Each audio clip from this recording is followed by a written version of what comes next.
ठीक है। तो देखो हमारा जो नेक्स्ट कॉलिगेटिव प्रॉपर्टी है दैट इज ऑस्मोटिक प्रेशर। ठीक है, हमने 3 कॉलिगेटिव प्रॉपर्टी को हमने डिस्कस कर दिया। फर्स्ट था हमारा relative lowering of vapour pressure, second हमारा था elevation in boiling point, third आपको कॉलिगेटिव प्रॉपर्टी था depression in freezing point, and last colligative property है दैट इज ऑस्मोटिक प्रेशर। ठीक है, तो ऑस्मोटिक प्रेशर ऑब्वियस है कि ये आपको कैसे इसको डिफाइन करते हैं, इसमें कौन कौन से कॉन्सेप्ट को आप इन्वॉल्व होता है।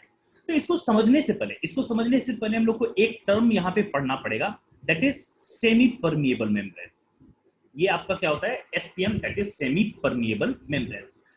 देखो आपको यहाँ पे एक सेमी परमिएबल मेम्ब्रेन क्या होता है, आप इसको सिंपल सा एक ऐसा मटेरियल समझ सकते हो जो कि अपने थ्रू सिर्फ और सिर्फ सॉल्वेंट कंपोनेंट को ही पास होने देता है और वो अपने थ्रू सॉल्यूट कंपोनेंट को कभी भी पास होने नहीं देता है। मतलब क्या होता है ना कि इसको आप एज ए फिल्टर समझ लो। मेरे ख्याल से जो बायोलॉजी के बच्चे होंगे वो सेमी परमेबल मेम्ब्रेन को अच्छे से जानते हैं। ठीक है, जैसे पिग का ब्लैडर जो होता है वो as a semi permeable membrane के जैसा काम करता हुआ आपको नजर आता है। तो सेमी परमेबल मेम्ब्रेन सिंपली एक फिल्टर होता है। वो फिल्टर की ये खासियत है कि उसमें पोर्स जो होते हैं वो इतने छोटे होते हैं कि वो अपने अलोंग सिर्फ और सिर्फ सॉल्वेंट मॉलिक्यूल्स को पास होने देता है और कोई भी सॉल्यूट मॉलिक्यूल्स को अपने थ्रू पास होने नहीं देता है। तो हम लोग इसको क्या कर सकते हैं कि it is a material which can allow to pass only solvent component but not solute component। बहुत सिंपल सा डेफिनेशन है। आप इसको जितने तरीके से आप समझना है समझ सकते हो, लेकिन सिंपल फॉर्म में कि अगर आप सेमी परमेबल मेम्ब्रेन से किसी भी सॉल्यूशन को अगर पास करवाओगे ना तो वो अपने थ्रू सिर्फ सॉल्वेंट कंपोनेंट को पास होने देता है। सॉल्यूट मॉलिक्यूल्स का चूंकि पार्टिकल का साइज बड़ा होता है और सेमी परमेबल मेम्ब्रेन में पोर्स इतने बड़े नहीं होते हैं कि वो उस सॉल्यूट पार्टिकल को पास होने दे। तो इसका मतलब अगर हम लोग सिंपली देखेंगे कि ये सेमी परमेबल मेम्ब्रेन सॉल्यूट को पास होने के लिए नहीं देता है, कभी भी अपने थ्रू पास होने नहीं देता है, जबकि ये आपको सिर्फ और सिर्फ सॉल्वेंट मॉलिक्यूल्स को अपने थ्रू क्या करता है, ये पास होने का पाथ प्रोवाइड करता है या फिर अलाउ करता है इस प्रोसेस को। तो ठीक है, ये डेफिनेशन, ये टर्म्स आपको थोड़ा सा समझ में आ गया होगा। ठीक है, अब अगर ये टर्म आपको समझ में आ गया ना, अब हम लोग थोड़ा सा ऑस्मोटिक प्रेशर समझने के लिए मुझे एक पॉइंट को आपको डिस्कस करना पड़ेगा जिसको मेरे ख्याल से आप इजीली समझ पाओगे। जैसे मान के चलो कि मैं एक फॉर एग्जांपल ये कंटेनर मैंने यहाँ पे बना लिया। ठीक है, बहुत सिंपल सा कंटेनर है और इसको हम लोग एक एक करके देखेंगे भी। ठीक है, ये कंटेनर को फॉर एग्जांपल कि मैंने ये किया है कि इस कंटेनर को मैं 2 पार्ट में इसको डिवाइड कर देता हूं। इस कंटेनर को मैं 2 पार्ट में क्या करता हूं, डिवाइड करता हूं using any semi permeable membrane.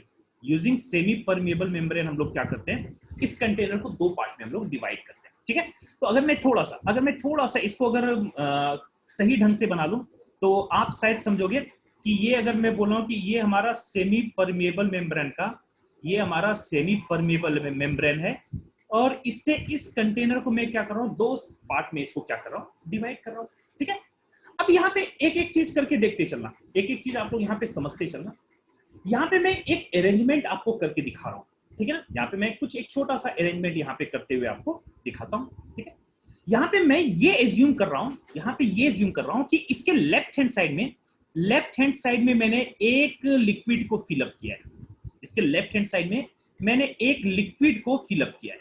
ठीक है, और इस लिक्विड की खासियत क्या है ना कि ये आपका प्योर सॉल्वेंट है। ये आपका कैसा है, ये आपका प्योर सॉल्वेंट है। ठीक है, सिंपल आप समझ सकते हो कि जैसे वाटर ही ले लो तो ये आपके पास क्या है, प्योर सॉल्वेंट। आप एज्यूम कर सकते हो यहाँ पे आपका सिर्फ और सिर्फ वाटर आपको यहाँ पे फिलअप किया हुआ है ना। ठीक है, तो ये आपको लेफ्ट साइड का अरेंजमेंट दिखा। अब राइट हैंड साइड में मैं क्या अरेंजमेंट कर रहा हूं ना कि मैंने सेम क्वांटिटी का मैंने एक सॉल्यूशन ले लिया है। सेम क्वांटिटी का मैंने क्या किया, एक सॉल्यूशन ले लिया है। आपको पता है कि सॉल्यूशन अगर है तो इसका मतलब इसमें सॉल्वेंट भी प्रेजेंट होंगे और इसमें सॉल्यूट भी प्रेजेंट होंगे होंगे ना। मेरे ख्याल से इसमें तो कोई दिक्कत आपको नहीं, ये समझ में आएगा, इसमें कोई परेशानी आपको देखने को नहीं मिलेगा, ठीक है ना। चलिए, तो मैं जल्दी से इसका ये आपको थोड़ा सा इसका कलर बना दूं ताकि आपके लिए ये टॉपिक आसान हो, ठीक है। तो इसमें मैं अरेंजमेंट क्या किया हूं कि ये जो लेफ्ट वाला पार्ट है, लेफ्ट वाला पार्ट में सिर्फ और सिर्फ क्या है, आपको बोलोगे सिर्फ और सिर्फ सॉल्वेंट है, जबकि राइट वाले पार्ट में क्या है, आपको सॉल्यूशन, ठीक है। और ये जो अरेंजमेंट बीच में पार्टीशन है, ये क्या है, आपका सेमी परमेबल मेम्ब्रेन है, बोलोगे ठीक है, क्या तक सही। अब मैं एक छोटा सा इसमें और क्या कर सकता हूं अरेंजमेंट ना, कि यहां पे मैं एक आपको मूवेबल पिस्टन का मैं अरेंजमेंट कर सकता हूं। यहां पे क्या कर सकता हूं कि मैंने एक यहां पे पिस्टन बनाया है जो कि आपको ऊपर नीचे मूव करने के लिए आपको बिल्कुल भी फ्री है, बोलोगे ठीक है, यहाँ तक सही। ऑब्वियस है, इधर अगर मैं लगाया हूं तो फॉर एग्जांपल ये आपको एक छोटा सा अरेंजमेंट है, तो इसे आपको इजीली समझ में आता हुआ नजर आएगा, ठीक है। अब गौर करना कि अगर लेफ्ट साइड में सिर्फ और सिर्फ सॉल्वेंट है और राइट साइड में आपको सॉल्यूशन दिख रहा है, तो आप यहां से पता है कि सेमी परमेबल मेम्ब्रेन सिर्फ और सिर्फ अपने थ्रू सॉल्वेंट कंपोनेंट को पास होने देता है, वो अपने थ्रू सॉल्यूट कंपोनेंट को कभी पास नहीं होने देगा।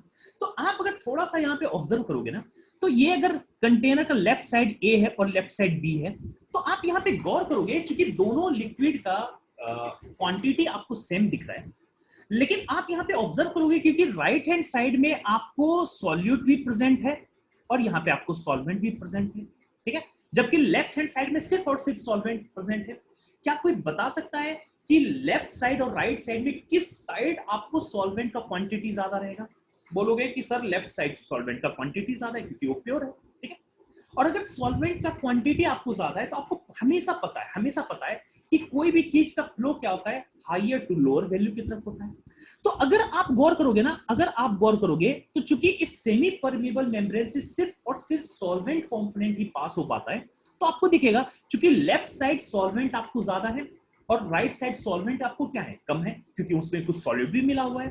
तो आपको इसके कारण क्या होगा, फ्रॉम लेफ्ट टू राइट ना आपको सॉल्वेंट कंपोनेंट का मूवमेंट होता हुआ नजर आएगा, बिल्कुल नजर आएगा। और ये नजर क्यों आया सॉल्वेंट का movement? Due to difference in concentration of left hand side liquid and right hand side liquid, क्या तक सही ना। तो यहां से आपको सॉल्वेंट का movement from left to right आपको देखने को मिलेगा, क्या तक सही। और इस तरह का जो मूवमेंट होता है, ये जो आपको सॉल्वेंट का मूवमेंट देखने को मिल रहा है, इस प्रोसेस को हम लोग क्या नाम देते हैं, ऑस्मोसिस का नाम देते हैं। इस प्रोसेस को हम लोग किसका नाम देते हैं, तो ऑस्मोसिस का हम लोग नाम देते हुए नजर आते हैं, ठीक है। तो यहां से मैं एक दो बात आपको लिख रहा हूं, ठीक है, कि if the solution and solvent are separated by semi permeable membrane, there is a flow of solvent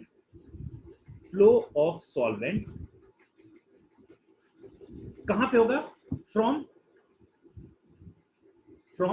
अगर मैं इसको लेफ्ट साइड को ए से डिनोट कर दिया और राइट साइड को बी से डिनोट कर दिया, फ्रॉम ए टू बी, क्या मैं ये लिख सकता हूं, ये मैं लिख सकता हूं, ठीक है। तो the movement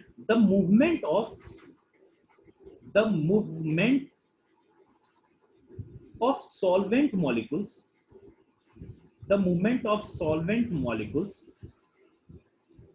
through semi-permeable membrane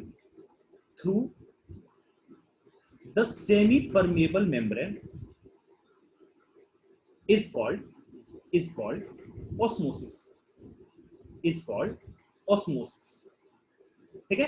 तो मेरे ख्याल से ऑस्मोसिस टर्म आपको नाम जरूर समझ में आ गया होगा।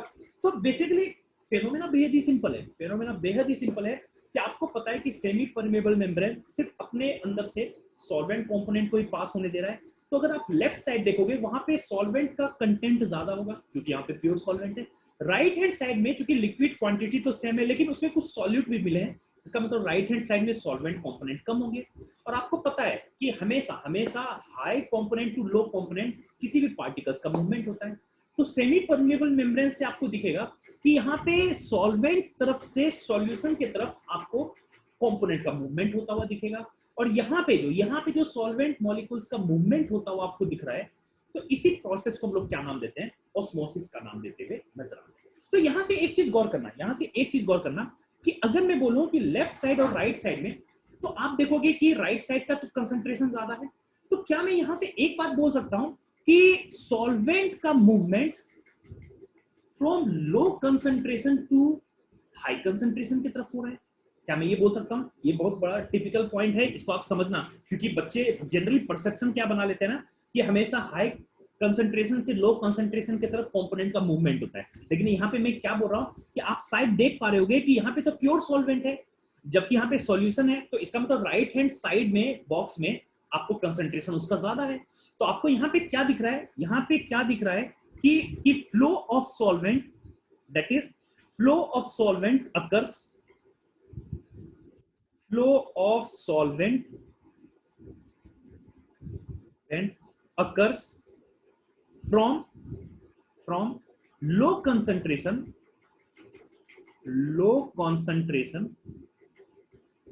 to high concentration। मैं ये बोल सकता हूं, बिल्कुल बोल सकता हूं, ठीक है। तो ये चीज आपको थोड़ा सा ध्यान रखना कि आपको ऑस्मोसिस क्या होता है। तो आपको ये आइडिया लग गया कि अगर हमारे पास मान के चलो कि दो अलग अलग कंसंट्रेशन का लिक्विड रखा हुआ है, और मैं अगर उसको अगर सेमी परमेबल मेम्ब्रेन से अगर सेपरेट आउट कर दूंगा, तो लो कंसंट्रेशन से हाई कंसंट्रेशन की तरफ आपको जो सॉल्वेंट कंपोनेंट का मूवमेंट देखने को मिलेगा, उसी प्रोसेस को हम लोग क्या नाम देंगे, उसी प्रोसेस को हम लोग ऑस्मोसिस नाम देते हुए नजर आते हैं। जैसे मैं एक छोटा सा डायग्राम बना दूं, एक छोटा सा डायग्राम ये समझना कि अगेन ये मान के चलो मैंने सेमी परमेबल मेम्ब्रेन यहाँ पे आपके लिए लगा दिया, ठीक है। और मैं अगर बोल दिया हूं कि यहाँ पे एक लिक्विड है, ये आपका लिक्विड ए है, और यहाँ पे आपका लिक्विड आपको बी है, ठीक है।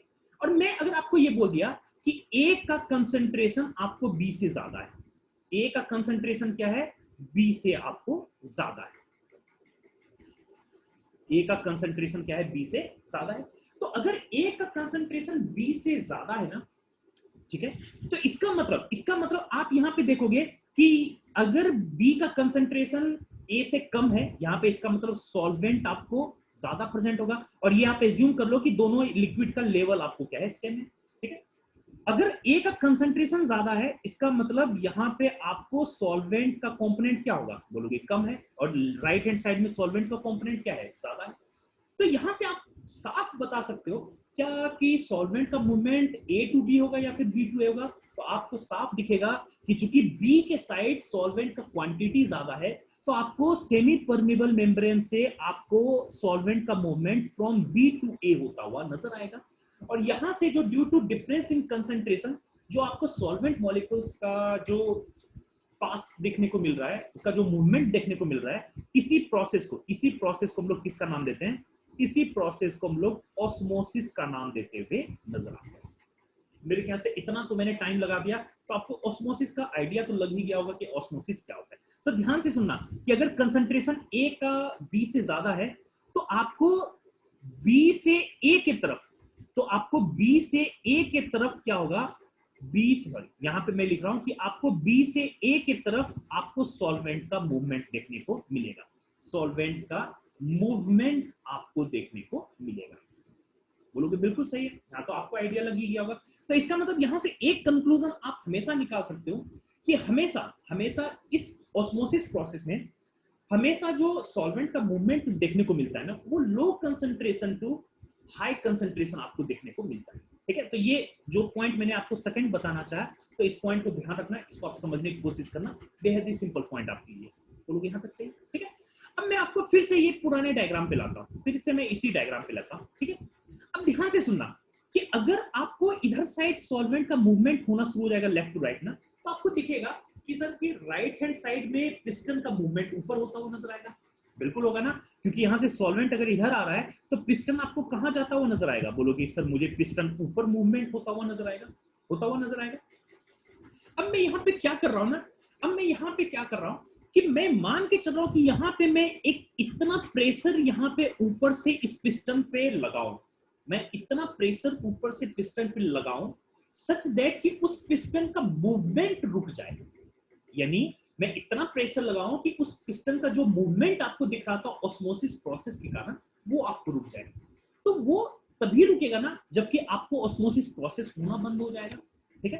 तो मैं इतना प्रेशर लगाऊं सच दैट कि आपको पिस्टन का मूवमेंट आपको ऊपर होने रुक जाए, तो उस प्रेशर को हम लोग किस नाम से जानते हैं? दैट इज, उस प्रेशर को हम लोग बोलते हैं ऑस्मोटिक प्रेशर का नाम देते हुए नजर आता है।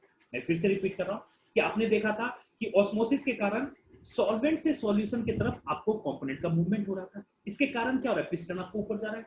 आप क्या करोगे? इतना ऊपर से प्रेशर लगाओ सच दैट कि वो पिस्टन का मूवमेंट ऊपर हो ही ना, ठीक है। तो वो जो प्रेशर आप उस पर लगाओगे सच दैट कि पिस्टन का मूवमेंट रुक जाए, दैट इज ऑस्मोसिस प्रोसेस ही रुक जाए, तो उस प्रेशर को हम लोग नाम देते हैं ऑस्मोटिक प्रेशर का नाम देते हुए नजर आते हैं। तो मैं यहाँ पे नेक्स्ट पॉइंट आपको लिख के बता रहा हूं, ठीक है। मेरे ख्याल से ये नाम समझ में आ गया होगा। तो the external pressure, the external pressure exerted to a solution to prevent the flow of solvent molecule flow of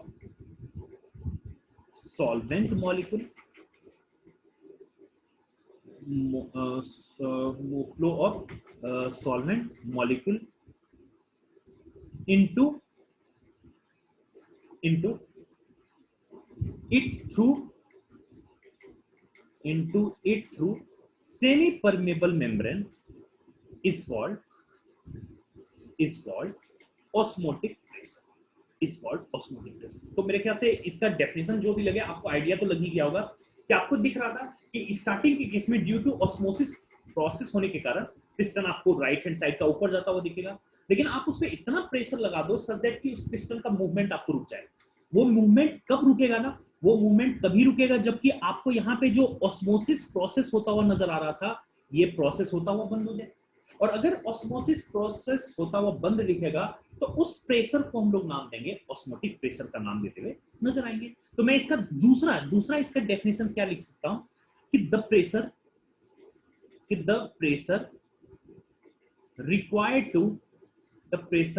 required to stop the osmosis is called osmotic pressure,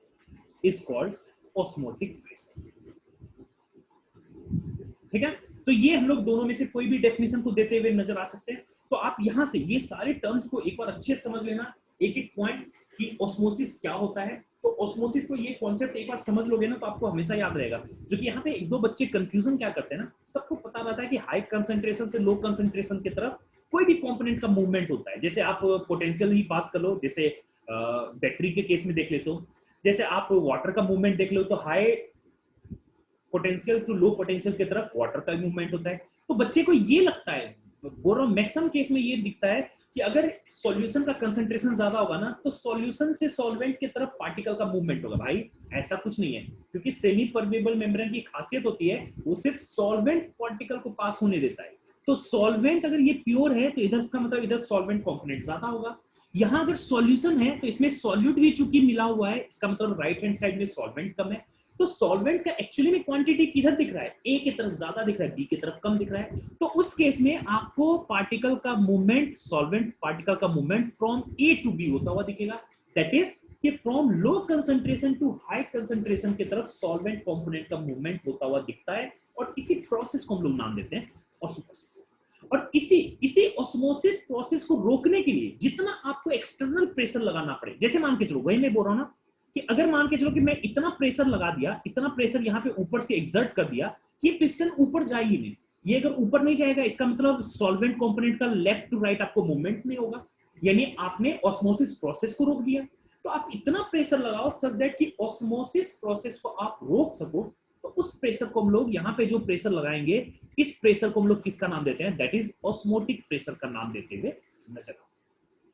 मेरे ख्याल से इतना बात तो आपको आइडिया लग ही गया होगा कि ऑस्मोसिस क्या होता है और ऑस्मोटिक प्रेशर क्या होता है। ये सेकंड पॉइंट जरूर ध्यान रखना, सब ये आपको पेपर में जरूर काम आ जाएगा कभी न कभी कॉम्पिटिटिव एग्जाम में, ठीक है ना। चलिए, अगर यहाँ पे ये बात आपको आइडिया थोड़ा सा लग गया, अब हम लोग आगे की बात करना शुरू करते हैं कि हम लोग ये देखना शुरू करते हैं कि आखिर ऑस्मोटिक प्रेशर किस किस चीज पे डिपेंड करता है। बड़ा ध्यान से सुनना। तो हम लोग क्या लिख सकते हैं कि factor on which osmotic pressure depends. बहुत ध्यान से देखना, क्योंकि यहां से इसका एक फॉर्मूला भी डिराइव हो जाता है, वो आप इजीली समझते हुए नजर आओगे। ध्यान से सुनना। एक चीज मैं अगेन बोल रहा हूं यहां से, जैसे मान के चलो कि मैंने मैंने एक कंटेनर लिया था और मैंने यहाँ पे एक पार्टीशन ले लिया। ध्यान से सुनना, मैं ज्यादा डायग्राम नहीं बनाऊंगा, लेकिन आपको समझने के लिए मैं बार बार इसको रिपीट कर रहा हूं। अगर मैं आपको यहाँ पे एक दिया कि यहाँ पे लिक्विड ए है और लिक्विड बी है, ये ठीक है, और मैं अगर बोल दिया कि बी का कंसंट्रेशन आपको ए से ज्यादा है, बी का कंसंट्रेशन क्या है, आपको ए से ज्यादा है, तो क्या आप बता सकते हो कि ऑस्मोसिस का प्रोसेस ए टू बी हो रहा होगा या फिर बी टू ए हो रहा होगा? तो आपको अगर बी का कंसंट्रेशन ज्यादा है, ए का कंसंट्रेशन कम है, तो आपको पता है कि ऑस्मोसिस प्रोसेस होता है वो फ्रॉम लो कंसंट्रेशन से हाई कंसंट्रेशन की तरफ होता हुआ नजर आता है। तो आपको जो ऑस्मोसिस प्रोसेस देखने को आएगा, ऑस्मोसिस प्रोसेस वो from A to B side आपको होता हुआ नजर आएगा। मेरे ख्याल से इसको आप इजीली आप समझ सकते हो, ठीक है। अब ध्यान से सुनना, मैं क्या कर रहा हूं ना, मान के चलो कि इस कंडीशन में आपको ये ऑस्मोसिस हो रहा है, ठीक है। मैं क्या कर रहा हूं ना कि बी का कंसंट्रेशन आपको और ज्यादा बढ़ा दूं, बी का कंसंट्रेशन आपको और ज्यादा बढ़ा दूं, तो आपको क्या दिखेगा कि यहां पे आपको ये समझ में आएगा कि सर ऑस्मोसिस का प्रोसेस और भी ज्यादा हो गया होगा। अगर मैं बी का कंसंट्रेशन फर्दर बढ़ा दूं तो आपको दिखेगा कि और भी ज्यादा ए टू बी आपको ऑस्मोसिस होता हुआ नजर आएगा। यहां तक क्लियर है? अब गौर से सुनना, क्या मैं इसको ये बोल सकता हूं क्या कि जैसे मैं बी का कंसंट्रेशन इंक्रीज करते चलूंगा, मेरा ऑस्मोटिक प्रेशर का वैल्यू भी क्या होगा, इंक्रीज होता हुआ नजर आएगा?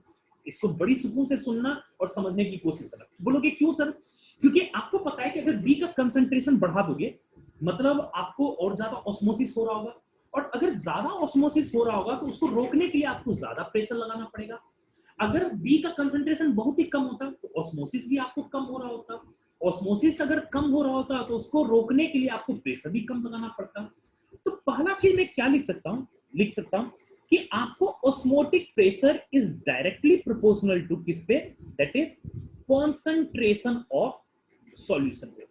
किस पे डिपेंड करता है? कॉन्सेंट्रेशन ऑफ सॉल्यूशन के ऊपर डिपेंड करता हुआ आपको दिखता है। और मैं अगर कॉन्सेंट्रेशन ऑफ सॉल्यूशन को अगर मैं रिप्रेजेंट करूं अगर सी से, तो इसका मतलब ये किस पे डिपेंड करता हुआ नजर आ रहा है? कॉन्सेंट्रेशन ऑफ सॉल्यूशन पे डिपेंड होता हुआ नजर आ रहा है। जितना ज्यादा सॉल्यूशन का कॉन्सेंट्रेशन बढ़ाओगे उस केस में आपको ऑस्मोटिक प्रेशर उतना ही ज्यादा देखने को मिलेगा। पहला फैक्टर ये आपको दिख गया ना। दूसरा फैक्टर जो डिपेंड करता है, ये बड़ा सिंपल सा पॉइंट है कि ऑस्मोटिक प्रेशर जो होता है ना, ये एब्सोल्यूट टेम्परेचर के डायरेक्टली प्रोपोर्शनल होता है। मतलब कि अगर टेम्परेचर आपको अगर ज्यादा रहेगा तो ऑस्मोटिक प्रेशर आपको ज्यादा देखने को, ऑब्जर्व करने को मिलता है। ठीक है, ये दो फैक्टर पे आपको बेसिकली क्या होता है ना, ऑस्मोटिक प्रेशर आपको डिपेंड करता हुआ नजर आता है। तो अगर मैं इस दोनों को अगर मैं कंबाइन करूं तो मैं क्लियरली लिख सकता हूं कि ऑस्मोटिक प्रेशर, जिसको मैं अगर पाई से रिप्रेजेंट करूं, ये इसका स्टैंडर्ड नोटेशन पाई ही होता है, ये किस पे डिपेंड करेगा? कॉन्सेंट्रेशन ऑफ सॉल्यूशन और टेम्परेचर पे डिपेंड करेगा ना। यहां से एक एक चीज करके देखना, समझना, बहुत बहुत इंपॉर्टेंट ये पॉइंट है, ठीक है। अगर मैं इस कॉन्सेंट्रेशन जो आपका और टेम्परेचर पे डिपेंड कर रहा है, अगर मैं इस प्रोपोर्शनैलिटी को हटाऊंगा, तो प्रोपोर्शनैलिटी हटाऊंगा तो कांस्टेंट मुझे लगाना पड़ेगा, और यहाँ पे कांस्टेंट होता है R, और ये कॉन्सेंट्रेशन है आपका C, और ये टेम्परेचर है आपको T है। तो यहां से जो R आपको दिख रहा है, ये R आपको एक्चुअली में क्या होता है? ये R एक्चुअली में होता है आपको प्रोपोर्शनैलिटी कांस्टेंट, और जिस R को हम लोग किस नाम से जानते हैं, इस R को हम लोग किस नाम से जानते हैं? दैट इज गैस कांस्टेंट के नाम से जानते हैं। तो ये ठीक है। यहाँ पे C क्या है? यहाँ पे C है आपको कंसंट्रेशन ऑफ सॉल्यूशन, और ऐसा वैसा कंसंट्रेशन टर्म नहीं, ये है आपको मोलरिटी ऑफ द सॉल्यूशन। बहुत ध्यान से सुनना, क्योंकि आज तक आपने इस चैप्टर में जितने भी कंसंट्रेशन टर्म्स पढ़ा है, आपने मोलरिटी पढ़ा है, स्मॉल m, यानी ये कंसंट्रेशन टर्म्स आपको क्या रिप्रेजेंट कर रहा है? ये मोलरिटी को रिप्रेजेंट करता हुआ आपको नजर आ रहा है। यहां तक सही है ना? ऑब्वियस है, टेम्परेचर आपको क्या है? टेम्परेचर आपको एक स्टैंडर्ड वैल्यू है, और टेम्परेचर आपको हमेशा और हमेशा किस में यूज करना है? ये आपको केल्विन में यूज करते हुए आप नजर आओगे। यहां तक सही है ना? तो यहां से आपने कुछ बातें सीख लिया, दैट इज कि ऑस्मोटिक प्रेशर अगर देखोगे तो इसका फॉर्मूला क्या होता है, बोलोगे C into R into T होता है, आपने अभी देख लिया, ठीक है। अच्छा, अगर ये C मेरा मोलैरिटी है ना, तो देखो यहाँ पे क्या मैं इसको लिख सकता हूं कि pi is equal to mole of solute, मेरे ख्याल से मोलैरिटी का आपको फॉर्मूला पता है, divided by volume of solution multiplied by R into T, लिख सकते हैं ना। तो अगर मैं इसको मल्टीप्लाई करूं, क्या मैं ये लिख सकता हूं क्या कि pi V is equal to N into R into T, लिख सकते हैं ना। देखो थोड़ा सा इस इक्वेशन को ध्यान देने की कोशिश करना, क्या तुमने इसका कोई एक्सप्रेशन आपने पहले पढ़ा है क्या इस तरह से? क्या तुझे ये फॉर्मूला आप लोग को याद है क्या कि PV इक्वल टू NRT, है ना? ठीक है, तो इसका मतलब आप यहां से गौर करना शुरू करोगे तो ये आपको आइडियल गैस इक्वेशन जो होता है ना आपको उसके साथ आपको मिलता हुआ आपको ये टर्म्स आपको नजर आते हैं, ठीक है। तो ये पॉइंट आपसे खैर कोई पूछेगा नहीं, लेकिन आपको ध्यान रखना है कि आपको किस तरह से कंपोनेंट को यूज करना है। यहां तक सही है? क्या मैं इस एक्सप्रेशन को ऊपर वाले को ये लिख सकता हूं क्या, pi V is equal to mole of solute क्या होता है, वेट ऑफ सॉल्यूट होता है, divided by molar mass of solute, ये होता है ना, यही आपको देखने को मिलता है। और ऑब्वियस है मल्टीप्लाइड बाय यहाँ पे R होगा और मल्टीप्लाइड बाय यहाँ पे क्या होगा, T हो जाएगा। तो अगर मैं मोलर मास ऑफ सॉल्यूट निकालना शुरू करूं, ठीक है, तो क्या मैं ये लिख सकता हूं क्या, मास of solute multiplied by R into T divided by osmotic pressure multiplied by volume of the solution, होता हुआ नजर आएगा ना। शायद आपको याद होगा कि मैंने सारे केस में आपको बताया था कि ऑस्मोटिक प्रेशर जो हम लोग पढ़ रहे हैं, तो इसमें भी हमारा वही मोटो है जो कि सारे कॉलिगेटिव प्रॉपर्टी का था। आपको अगर पता हो कि सारे कॉलिगेटिव प्रॉपर्टी का मेरा एक ही मेन एप्लीकेशन होता था, that is to calculate the molar mass of the solute, ठीक है। तो क्या मैं यहां से इस फॉर्मूले से मोलर मास ऑफ सॉल्यूट निकाल सकता हूं? बोलोगे बिल्कुल निकाल सकते हैं, इसमें कोई परेशानी आपको देखने को नहीं मिलेगा। यहां तक सही ना? तो इस तरीके से हम लोग ये निकालते हुए नजर आ सकते हैं कि मोलर मास ऑफ सॉल्यूट हम लोग कैसे निकालते हैं।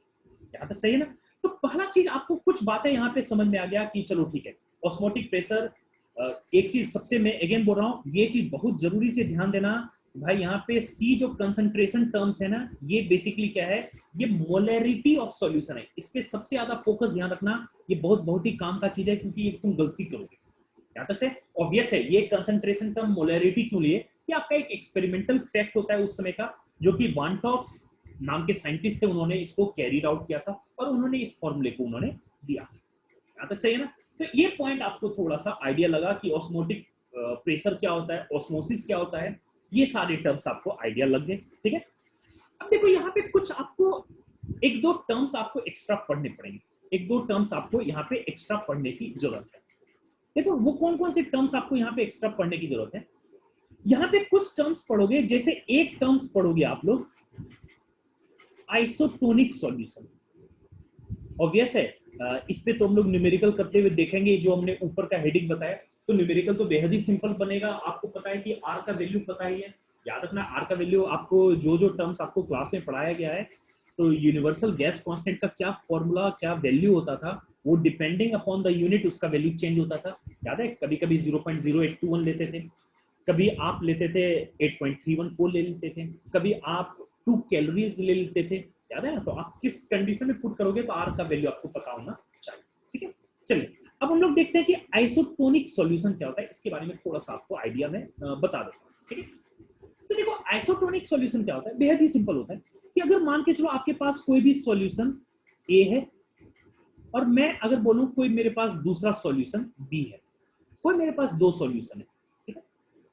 तो अगर इस दोनों सॉल्यूशन का अगर ऑस्मोटिक प्रेशर आपको कभी भी, इस दोनों सॉल्यूशन का ऑस्मोटिक प्रेशर कभी भी आपको अगर सेम देखने को मिले, इक्वल हो दोनों सॉल्यूशन का ऑस्मोटिक प्रेशर, तो ऐसे सॉल्यूशन को हम लोग क्या नाम देंगे, आइसोटोनिक सॉल्यूशन का नाम देते हुए नजर आते हैं। मेरे ख्याल से डेफिनेशन आपको बिल्कुल क्लियर हो गया कि अगर आपके दो सॉल्यूशन आइसोटोनिक सॉल्यूशन है, मतलब उन दोनों सॉल्यूशन का ऑस्मोटिक प्रेशर जो होगा वो आपको क्या होगा, सेम होता हुआ आपको नजर आएगा। बोलोगे बिल्कुल सही है, ठीक है। अच्छा हाँ, एक चीज जरूर ध्यान रखना कि अगर यहाँ पे जब आइसोटोनिक कंडीशन हम लोग चेक करेंगे ना, तो आपको टेम्परेचर क्या होगा, आपको सेम होगा। सिंपल सा ऑब्जर्वेशन, आपको इसको इजीली बताते हुए नजर आ सकते हो, कोई बड़ी बात नहीं है। तो आइसोटोनिक सॉल्यूशन के बारे में बता रहा हूं कि टू और more solution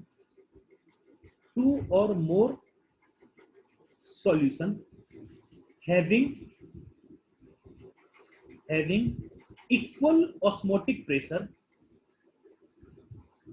under identical condition ये आइडेंटिकल कंडीशन लिखने का मतलब है कि टेम्परेचर आपको क्या ऑलमोस्ट मान के चलो सेम है, आर कॉल्ड आइसोटोनिक सॉल्यूशन। इसको हम लोग किस नाम से जानते हैं? दैट इज आइसोटोनिक सॉल्यूशन के नाम से जानते हैं। मेरे ख्याल से इसके बारे में आपको आइडिया लग ही गया होगा कि ये आपको पॉइंट क्या आपको बताने की कोशिश कर रहा है, तक सही ना? चलिए अब हम लोग इसके आगे का टॉपिक देखना शुरू करते हैं, ठीक है? तो अब हम लोग नेक्स्ट जो हमारे पास एक और कैटेगरी ऑफ सॉल्यूशन पढ़ना होता है, जो कि कुछ टर्मिनोलॉजीज हैं, दैट इज आपको है दूसरा सेकंड आपको हाइपरटोनिक सॉल्यूशन। दूसरा हमारे पास कौन सा सॉल्यूशन है? Hypertonic solution. पहले मैं इसको समझा दे रहा हूं, फिर तो मैं इसको लिख ही लूंगा, इसको मैं आपको लिखवा दूंगा, कोई बड़ा इशू नहीं है। देखो ध्यान से सुनना, बहुत ही सिंपल सा आपको ये कॉन्सेप्ट देखने को आएगा कि अगर मैं बोल दिया कि मेरे पास एक सॉल्यूशन ए है, ठीक है, और आप इसको देखते हुए इजीली आप समझ सकते हो, ठीक है?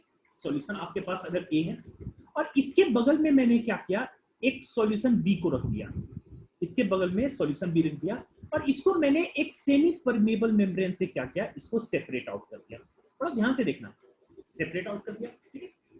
अगर मैं आपको बोल दिया कि ए का कंसंट्रेशन, अगर मैं आपको बोल दिया कि concentration of A is greater than B, अगर ए का कंसंट्रेशन बी से ज्यादा है, तो क्या बता सकते हो यहाँ पे सॉल्वेंट का मूवमेंट किधर से किधर होगा? तो आप बोलोगे कि सॉल्वेंट का मूवमेंट हमेशा लो कंसंट्रेशन से हाई कंसंट्रेशन होता है, यानी यहाँ पे सॉल्वेंट का मूवमेंट कहां से कहां होगा? That is B to A होता हुआ आपको नजर आएगा। मेरे ख्याल से इसमें कोई दिक्कत नहीं होना चाहिए किसी को, सही ना?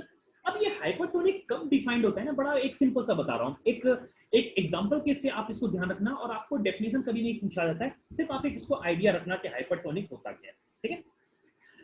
अब मैं यहाँ पे क्या कर रहा हूँ, एक मैंने सॉल्यूशन ले लिया, ध्यान से सुनना, एक मैंने क्या किया, यहाँ पे सॉल्यूशन ले लिया, बोलोगे कि मैंने यहाँ पे एक सॉल्यूशन कोई भी ए ले लिया, ठीक है?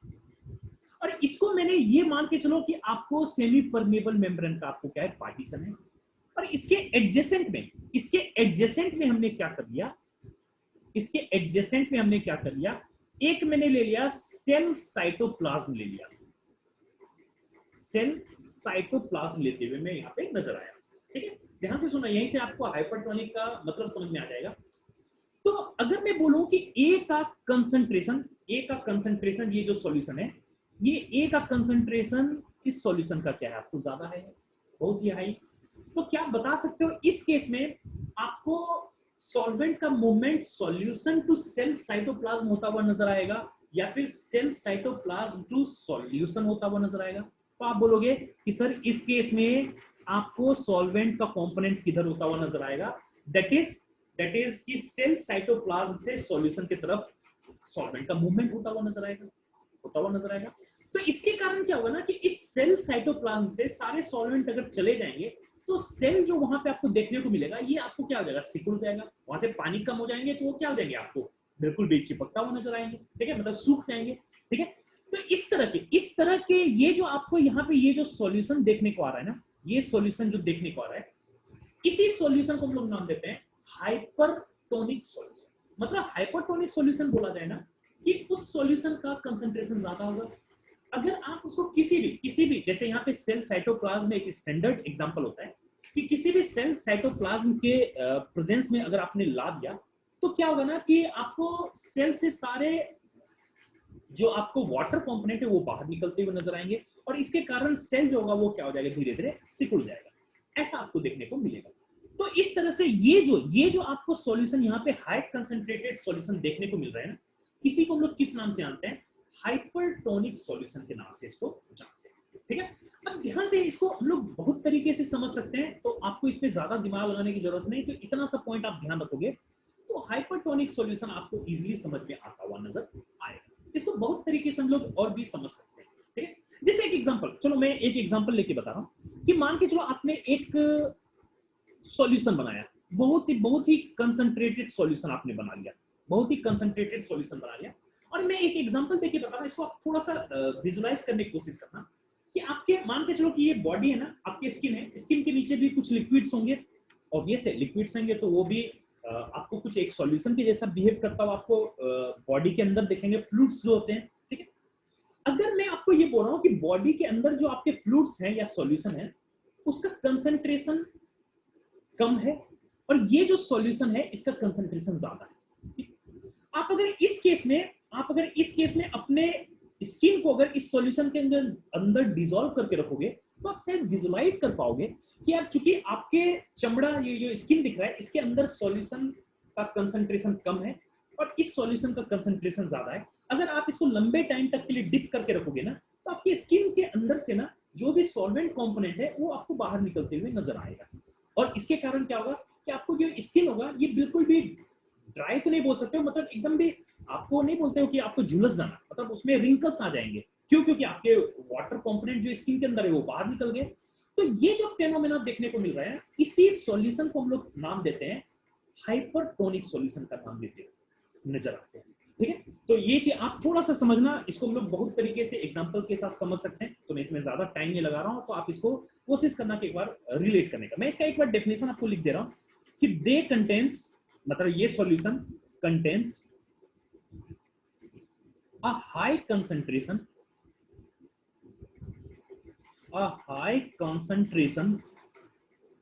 of solute relative to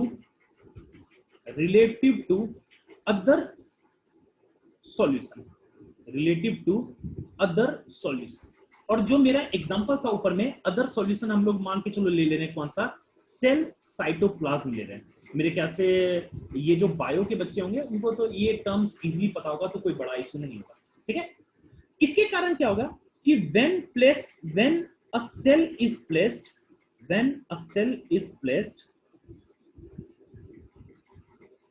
in a hypertonic solution,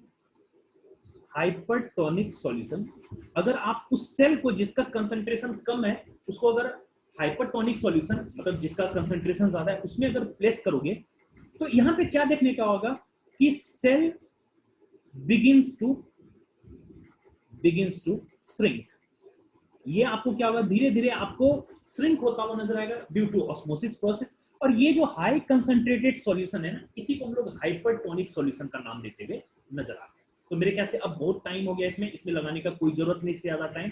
hypertonic solution आपको समझ में आ गया कि अगर आप कोई भी यही हम लोग स्टार्टिंग से पढ़ रहे हैं कि हाई कंसंट्रेटेड सॉल्यूशन है, उसके एडजेसेंट में कोई भी लो कंसंट्रेटेड सॉल्यूशन रखोगे तो आपको क्या होगा कि लो कंसंट्रेशन से हाई कंसंट्रेशन के तरफ सॉल्वेंट का मूवमेंट होता हुआ नजर आएगा।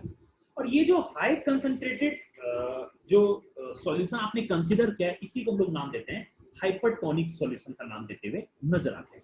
ऑब्वियस है, एक टर्म आपको देखने को आएगा हाइपोटोनिक सॉल्यूशन। ये जस्ट इसका उल्टा होता है, ये जस्ट आपको क्या होगा, इसका उल्टा आता है।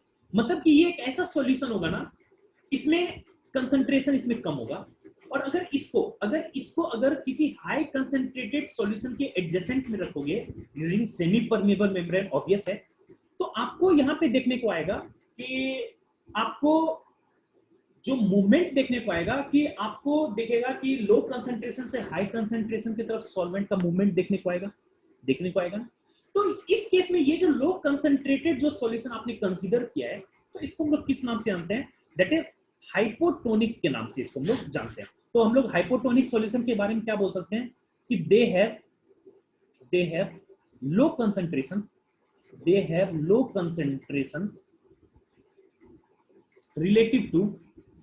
relative to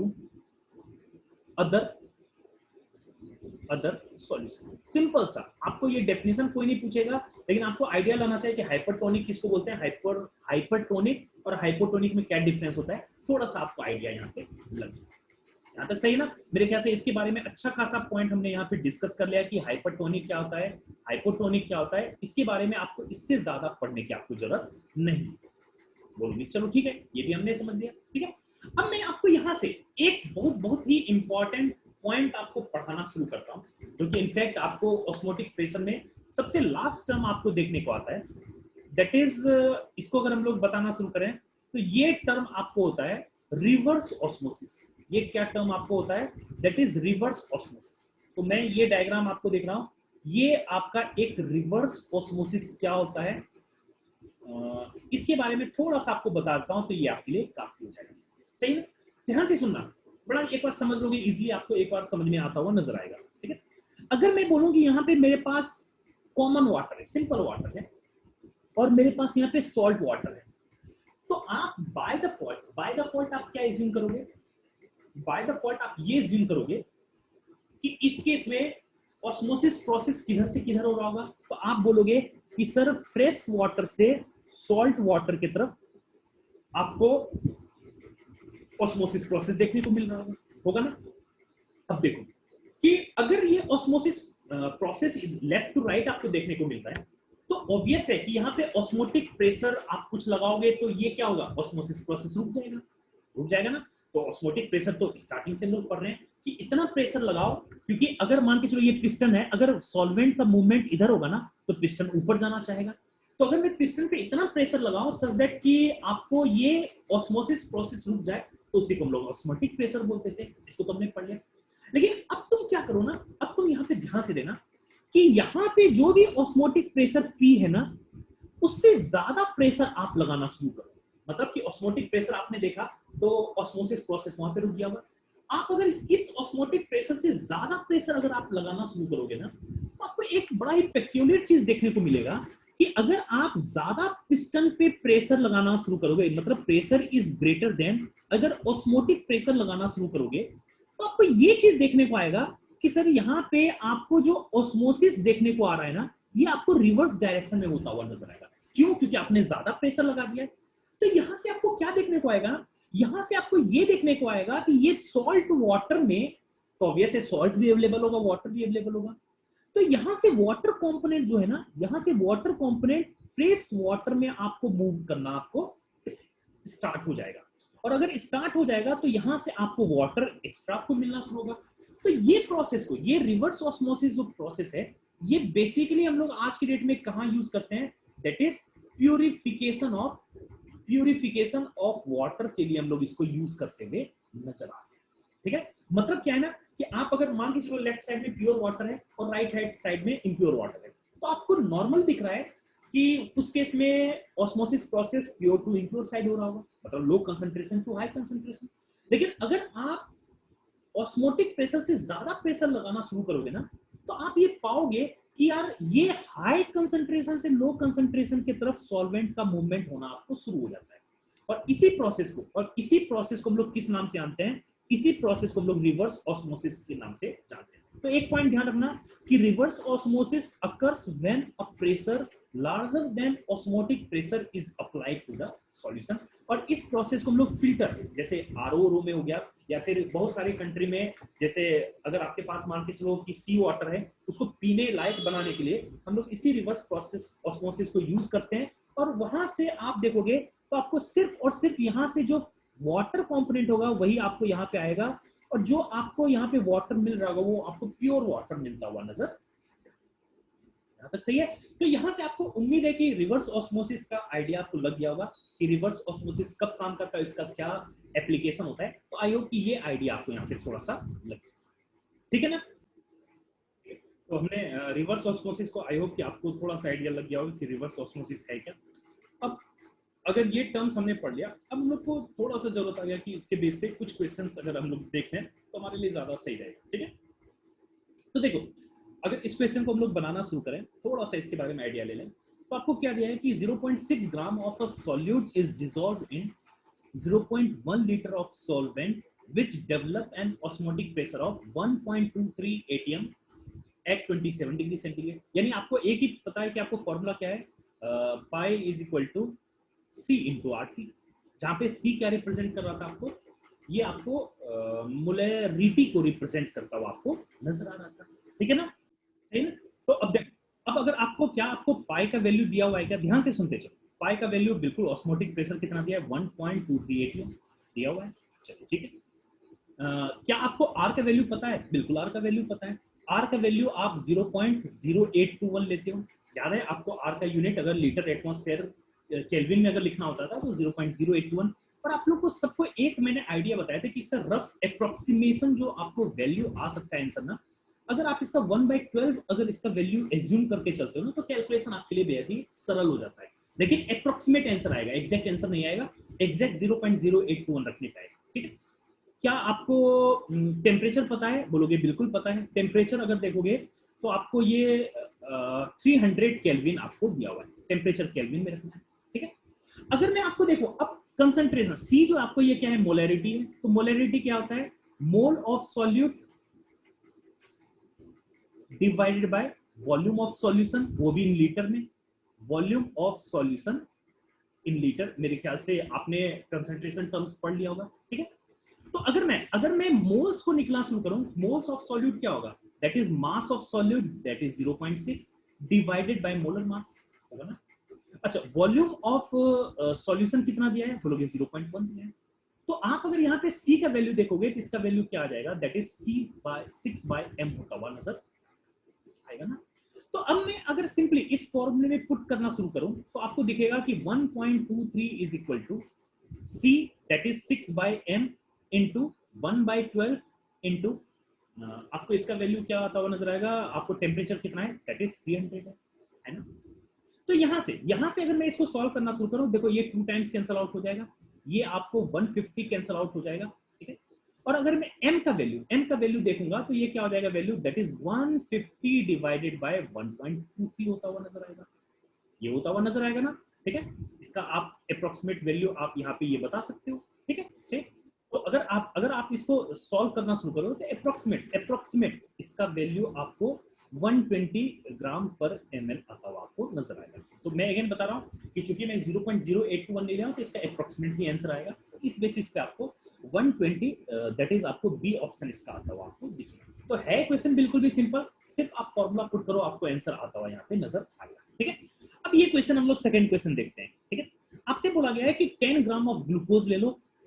अगर मैं 10 ग्राम ऑफ ग्लूकोज ले लिया, 10 ग्राम ऑफ यूरिया अगर ले लिया और 10 ग्राम मैंने सुक्रोज ले लिया, 10 ग्राम मैंने सुक्रोज अगर मैंने यहाँ पे कंसीडर कर लिया। ठीक है। तो are dissolve in 250 ml of water. ठीक है।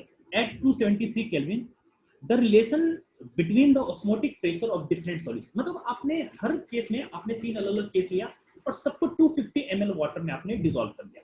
ठीक है। ध्यान से सुनना, इसको आप लेंदी तरीके से बना सकते हो कि ऑस्मोटिक प्रेशर का क्या रिलेशन होगा। तो आप अगर देखोगे अगर टेम्परेचर अगर आपको सेम है, आर आपको अगर ऑब्वियस ये सेम होगा, तो किसी भी केस में ऑस्मोटिक प्रेशर किसके प्रोपोर्शनल हो जाएगा? बोलोगे कि कंसंट्रेशन जो कि हमारा क्या होता था, दैट इज मोलैरिटी होता था। और अगर तुम थोड़ा सा ध्यान दो ना, मोलैरिटी में भी क्या होता था? मोलैरिटी होता है आपको, मोलैरिटी होता है mole of solute, mole of solute divided by volume of solution. बोलोगे वॉल्यूम ऑफ सॉल्यूशन होता है ना। तो अगर मेरे पास वॉल्यूम ऑफ सॉल्यूशन हर केस में सेम है, हर केस में अगर आपका सेम ही होगा, तो इसका मतलब अगर मैं मोलैरिटी उस केस का ज्यादा होगा जिस केस में मोल्स आपके ज्यादा होंगे, सही है ना। और जिस केस में मोलैरिटी ज्यादा होगा उस केस में ऑस्मोटिक प्रेशर भी ज्यादा होगा ना। तो इसका मतलब सिंपल मैं हर केस में मोल निकालना शुरू कर देता हूं। तो मोल अगर मैं ग्लूकोज का निकालूं, तो ग्लूकोज का मोल्स कितना हो जाएगा? बोलोगे mass of glucose divided by molar mass, that is 180 हो सकता है। अच्छा, मास अगर मैं मोल्स ऑफ किसका निकाल लूं, यूरिया निकाल लूं, तो यूरिया का मोल कैसे निकल जाएगा? मास ऑफ यूरिया जो कि 10 ग्राम दिया है divided by molar mass of urea, that is 60 दिया हुआ है। अगर मोल्स ऑफ सुक्रोज में निकालना शुरू करूं, मोल ऑफ सुक्रोज कैसे निकलेगा? That is mass of sucrose divided by molar mass of sucrose. I hope कि सुक्रोज का मोलर मास एक बार क्रॉस चेक कर लेना, यहाँ पे मैं स्टार लगा दे रहा हूँ, आई होप कि 342 ही होना चाहिए। ठीक है। इसका मतलब इस केस में जिसका आपको मोल्स ज्यादा उसका मोलैरिटी भी ज्यादा, और जिसका मोलैरिटी ज्यादा उसका ऑस्मोटिक प्रेशर भी ज्यादा। तो आपको साफ देख के लग रहा होगा कि अगर आपको ये पाई1 है इसके केस में, तो सबसे ज्यादा मोल्स किसके होते हुए नजर आएंगे? बोलोगे यूरिया का होता हुआ नजर आएगा। तो यूरिया के अगर मोल्स ज्यादा होंगे इसका मतलब यूरिया का ऑस्मोटिक प्रेशर भी ज्यादा होगा। तो यानी सबसे ज्यादा ऑस्मोटिक प्रेशर किसका होता हुआ नजर आएगा? बोलोगे पाई2। उसके बाद किसका आ जाएगा, ग्लूकोज वाला, यानी उसके बाद किसका नंबर आ जाएगा, पाई 1 का, उसके बाद किसका नंबर आ जाएगा, पाई 3 होता हुआ आपको नजर आएगा। और इस बेसिस पे अगर आप देखोगे तो आपको सी ऑप्शन करेक्ट होता हुआ नजर आएगा। सिंपल सा लॉजिक है, आप किसी भी तरीके से बनाओ। अल्टीमेटली ये मैं रिलेट करना सीखा दिया आपको कि ऑस्मोटिक प्रेशर कंसंट्रेशन पे डिपेंड कर रहा है। अगर वॉल्यूम ऑफ सॉल्यूशन सेम है, इसका मतलब कंसंट्रेशन आपके मोल्स पे डिपेंड करेगा।